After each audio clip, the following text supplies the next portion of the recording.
Hello students, welcome to BPSC in online classes. I am Arjun sir, your English teacher. How are you all? I hope that you are all well and study continue as regular basis. So students, as class 9th, जैसे कि बच्चों आप लोग जानते हो कि आपका जो पार्ट्स ऑफ स्पीच है ग्रामर का, उसमें अभी तक आपने noun, pronoun, verb, adverb, adjective, gerund, infinitive verb, conjunction का स्टडी कर लिया है। जैसे कि अब हम अपने पार्ट्स ऑफ स्पीच के अंतिम छोर की ओर चल रहे हैं, जिसमें आपका प्रीपोजिशन है। प्रीपोजिशन का मतलब होता है संबंध सूचक अव्यय। अब यहाँ पे हम लोग प्रीपोजिशन के बारे में सीखेंगे। बच्चों एक चीज़ का ध्यान रखिएगा, सभी लोग जो ये पढ़ाने जा रहे हैं टॉपिक, ये आपका 9th और आने वाले जो भी क्लासेस हैं जैसे 10th, 11th एंड 12th, इन क्लासों में प्रीपोजिशन है जो कि वहाँ पर बहुत ही महत्वपूर्ण होता है ये सिलेबस। और हाई स्कूल में खास तौर पे तो बहुत सिलेबस इम्पोर्टेंट हो जाता है, क्योंकि ये वहाँ पर 2 नंबर का आता है। क्वेश्चन देते रहते हैं और वहाँ पे आपको सही प्रीपोजिशन का इलेक्शन करना होता है। तो आपको यहाँ पर बिल्कुल गंभीरता से सुनना होगा मेरी बात को और उसे अच्छे से समझना होगा, ताकि आप आने वाली क्लासों में बेहतर से बेहतर वन ऑफ द बेस्ट कर पाए। तो so let's start your topic. जैसे कि बच्चों आप लोग जानते हो, आज हमें प्रीपोजिशन पढ़ाना है। प्री मतलब होता है पहले, प्री मतलब पहले, और पोजिशन माने स्थिति, यानी स्थिति के अनुसार जो भी शब्द पहले लगाए जाते हैं नाउन और प्रोनाउन में, उसे हम लोग प्रीपोजिशन कहते हैं। अब हम बात करेंगे डिफिनेशन। डिफिनेशन की बात करें तो ए preposition is a word. A preposition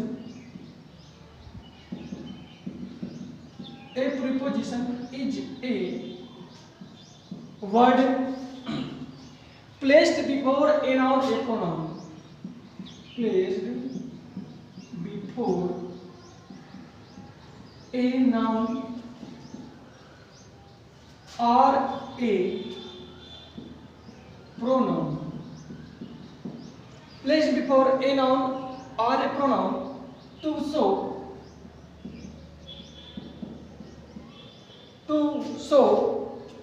in what relation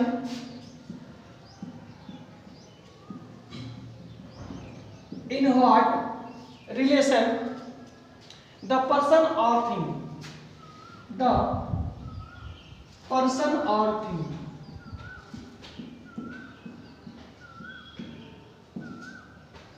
तो ये आपकी इंग्लिश में डिफिनेशन है, जिसके अगर हम हिंदी में चेंज करें तो इसका मतलब ये होगा ऐसे शब्द जो संज्ञा या सर्वनाम के बीच स्थान बताने की दृष्टि से प्रयोग किए जाते हैं, उन्हें हम लोग प्रीपोजिशन कहते हैं। जैसे ऐसे शब्द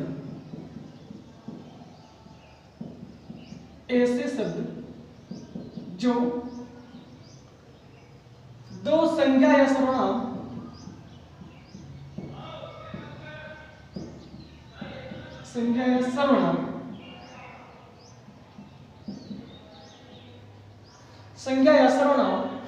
के बीच स्थान,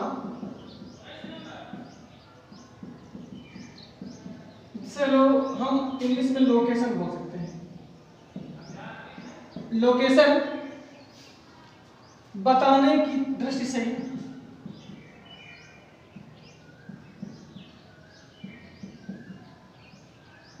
या उद्देश्य लिख दें और बेहतर लगेगा आपको समझ में। उद्देश्य से कुछ संबंध को बताते हैं।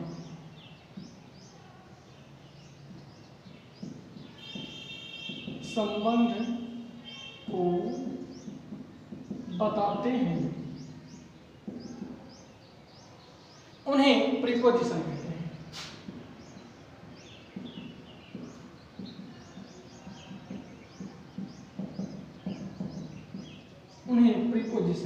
कहते हैं।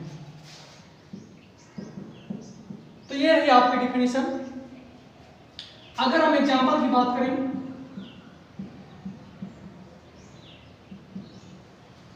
अगर हम इसके बाद एग्जाम्पल की करते हैं, जिसे कहा जाए मैं मुंबई में रहता हूं, तो आई लिव इन दिल्ली या मुंबई जो भी लिखना चाहूं। तो जो इन आया है ये हमारा प्रीपोजिशन है, जो कि हमारे संज्ञा या सर्वनाम के बीच स्थान यानी लोकेशन को संबंध बताया, इसलिए यहां पर प्रीपोजिशन है, जिसे हम लोग संबंध सूचक अव्यय बोलते हैं। अगले एग्जाम्पल की बात करें, I am worried about your health.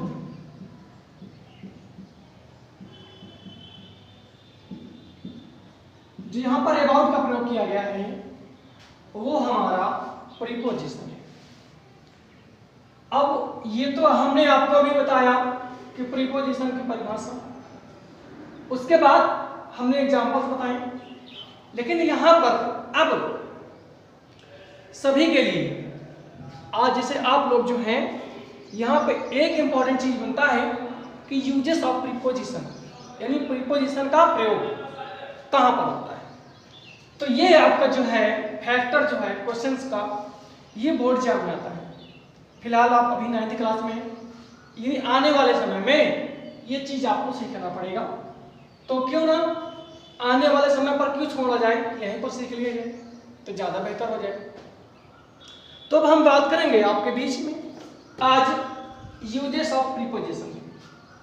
तो यहां पर हम इसको इरेज करते हैं बच्चों, फिर हम चलेंगे यूजेस ऑफ प्रीपोजिशन की ओर। अब जो यूजेस ऑफ प्रीपोजिशन है, यानी प्रीपोजिशन बहुत सारे प्रकार के होते हैं। अब हम सभी प्रकारों को एक एक करके आपको समझाएंगे। तो हेडिंग हमारी अभी पड़ेगी यूजेस ऑफ प्रीपोजिशन, यानी संबंध सूचक अव्यय के प्रयोग। ये रही आपकी नेक्स्ट डेफिनेशन के बारे में हम चलेंगे। प्रीपोजिशन जैसे आपके विभिन्न प्रकार के होते हैं, तो अब हम एक एक करके आपको हर प्रीपोजिशन के बारे में समझाएंगे। जैसे पहला बात है इन माने में होता है और इनटू माने में नहीं होता है, लेकिन दोनों का यूज अलग अलग होता है। तो अब हम सबसे पहले बात करें इन का, यूज ऑफ इन, यानी इन हमारा क्या है यहाँ पर प्रीपोजिशन है। तो इन का हम प्रयोग पढ़ेंगे। तो सबसे पहला रूल आएगा इसमें, जैसे आपसे कहें कि देखते होंगे आप कि जैसे कि कोई बड़ा शहर है, तो यहां पर रूल बनेगा बड़े शहरों व देशों के नाम के प्रयोग।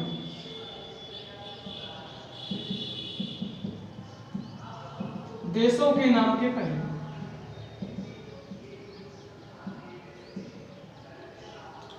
इन का प्रयोग।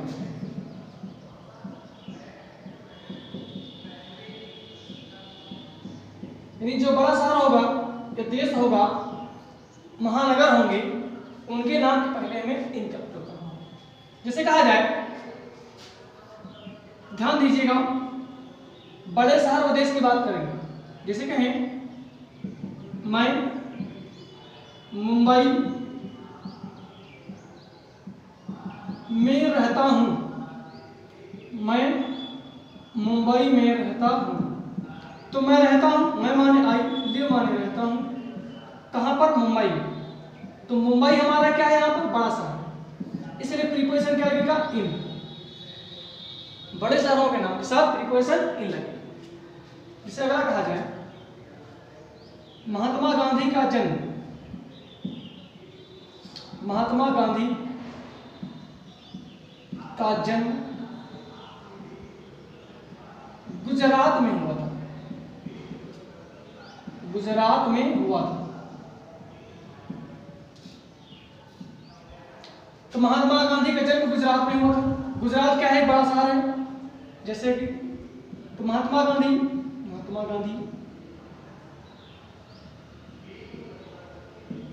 was born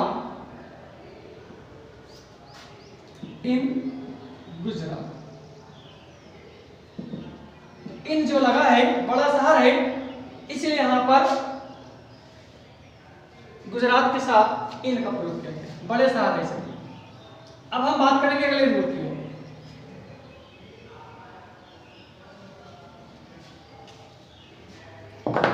तो चलते हैं अगले रूल की ओर। नंबर 2 जो होता है हमारा, रूल नंबर 2, यूज ऑफ इन चल रहा है जैसा कि आप लोग जानते हैं। तो जब बात करें मंथ से समझते हैं आप लोग ना, महीनों। मंथ व ईयर्स हम लोग समझते हैं वर्षों, यानी जो 12 महीनों के नाम है। ये वर्ष में 2003, 4, 5, 6, 1999, 94, 95, ये हमारे सब वर्ष होते हैं। तो इनके नाम के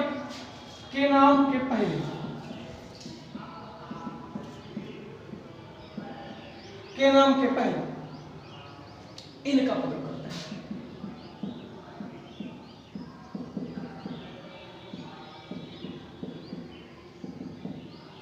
जैसे देख लीजिए, महीना के नाम जनवरी, फरवरी, पूरे 12 महीनों, और ईयर्स में हमने आपको समझाया 2004, 5, ये जो सन होते हैं हमारे, इनके नाम के साथ इनका प्रयोग करेंगे। जिसे कहा जाए वह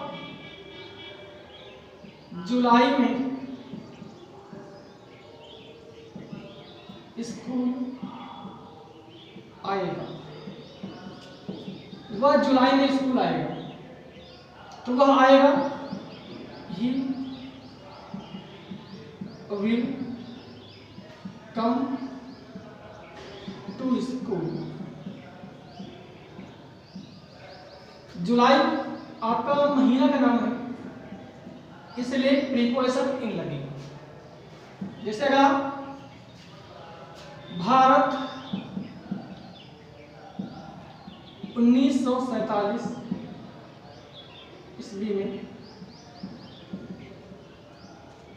आजाद हुआ। जो 1947 है ये हमारा ईयर है, यानी सन। तो भारत आजाद हुआ था, इंडिया बिकेम फ्री इन 1947। तो ये रहा हमारा इनका प्रयोग, जो आपने रूल नंबर 2 पढ़ा है। इसके बाद हम चलेंगे रूल नंबर 3 की ओर। देखते हैं रूल नंबर 3 हमारा क्या कहता है, जो इनके प्रयोग की नजर से। चलते हैं नंबर रूल 3 की ओर, इनके प्रयोग। तो नंबर 3 है, जब कोई व्यक्ति या वस्तु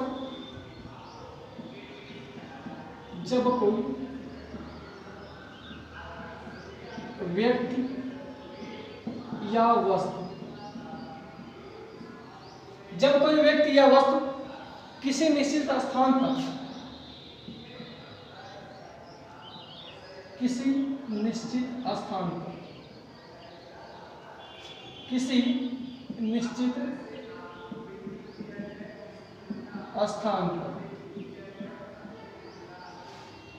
निश्चित स्थान पर पहले से मौजूद है।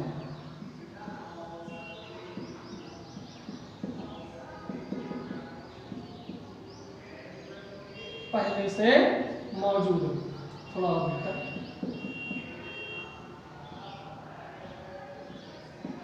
मौजूद हो तो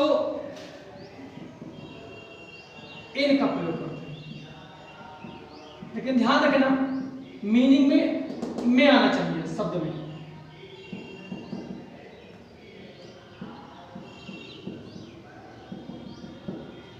ये रहा आपका रूल। जैसे कहें किताबें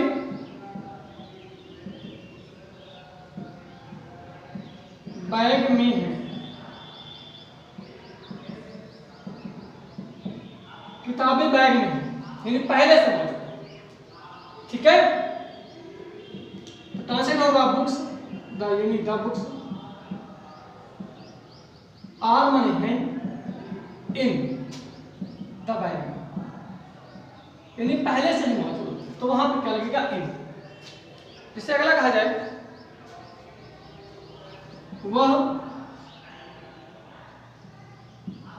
कक्षा में है, वह माने ही, इज माने है in the class, he is in the class. तो ये रहा आपका इन का प्रयोग। अब हम चलेंगे इसके बाद नेक्स्ट टॉपिक की ओर, जो कि इनके प्रयोग जो होते हैं यहीं तक रखेंगे आपके क्लास के दौरान। चलते हैं अगला है इनटू का प्रयोग। इनटू माने भी होता है, तो हेडिंग पड़ेगी यूज ऑफ इनटू। चलते हैं इनटू की ओर। तो इनटू का रूल हमारा यह कहता है, पहला नंबर 1,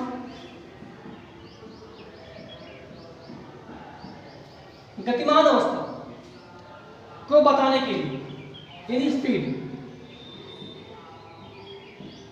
गतिमान अवस्था को बताने के लिए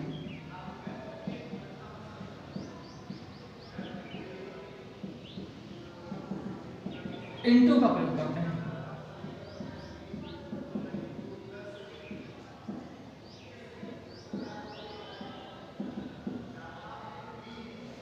तो ये रहा आपका गतिमान अवस्था को बताने के लिए इनटू का प्रयोग करते हैं। जिसे कहा जाए वह नदी में कूद गई,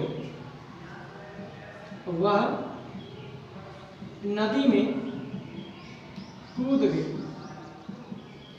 तो कूदी होगी तो स्पीड में होगी ना, यानी गतिमान अवस्था ही होगी, तब जाएगी ना अंदर। तो वह कूद गई, सी जंप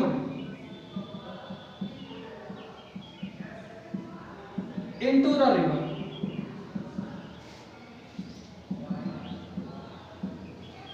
ये रहा आपका पहला एग्जाम्पल। जैसे अगला कहें अध्यापक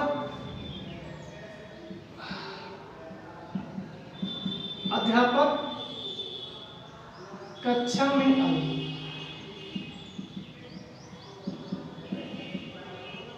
अध्यापक कक्षा में आए, तो द टीचर आए, यानी केम, आए होंगे तो गतिमान अवस्था होती है, चलते हुए आए होंगे, into the class, the teacher came into the class. ये रहा आपका रूल नंबर 1 जो इनटू के माध्यम से होता है। अब हम चलेंगे इसके अगले रूल की ओर, जो कि हमारा नियम नंबर 2 होगा। तो नियम नंबर 2 होगा, जैसे आप लोग कोई ट्रांसलेट करते हैं, किसी चीज को रूपांतरित करते हैं, तो लिखा होगा translated to English, translated to Hindi, तो ये सब चेंजेस करते हैं उसका तो यहाँ पर ध्यान दीजिएगा कैसे हो। जब किसी शब्द या वाक्य को, जब किसी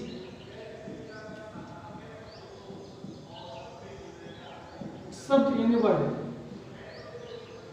या वाक्य मतलब सेंटेंस, वाक्य को 2 से अधिक रूपों में बदलते हैं, तो ध्यान रखना 2 से अधिक होने चाहिए, रूपों में बदलते हैं।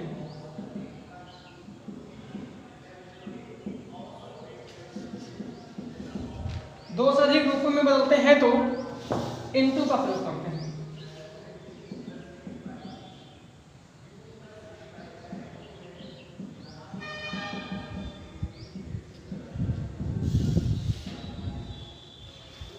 तो देखते हैं, जिसे कहा जाए,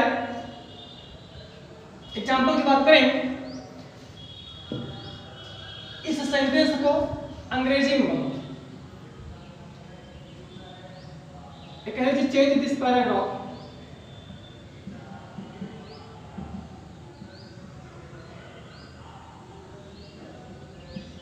change this paragraph into English, यानी इस पैराग्राफ को अंग्रेजी में बोलो। पैराग्राफ समझते हैं ना, पूरा टॉपिक आता है लंबा सा, तो भाई उसे हम बोलते हैं पैराग्राफ। यानी एक से अधिक वर्ड या वाक्य होते हैं उसमें। जिससे कहें अगला, इन सेंटेंसेस को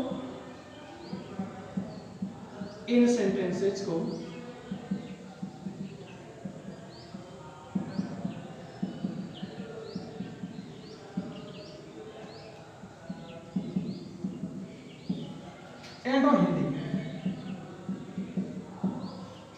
इस सेंटेंस को हिंदी में अनुवाद करें। तो दोस्तों स्टूडेंट्स, आज आपको यहां तक समझाया गया है प्रीपोजिशन में। अब इसके आगे के जो यूजेस हैं प्रीपोजिशन आपको नेक्स्ट डे बताए जाएंगे। आप लोग स्टडी करते रहें, पढ़ाई घर पर अच्छे से करते रहें। मुझे पूरी उम्मीद है आप लोग स्टडी करते होंगे। और जब पीडीएफ यहाँ से भेजी जाए उसको आप जरूर नोट करें। कोई भी समस्या हो हम तक शेयर करें, वीडियोज को देखते रहें, लाइक और सब्सक्राइब करते रहें into my channel. Okay, meet you next day students.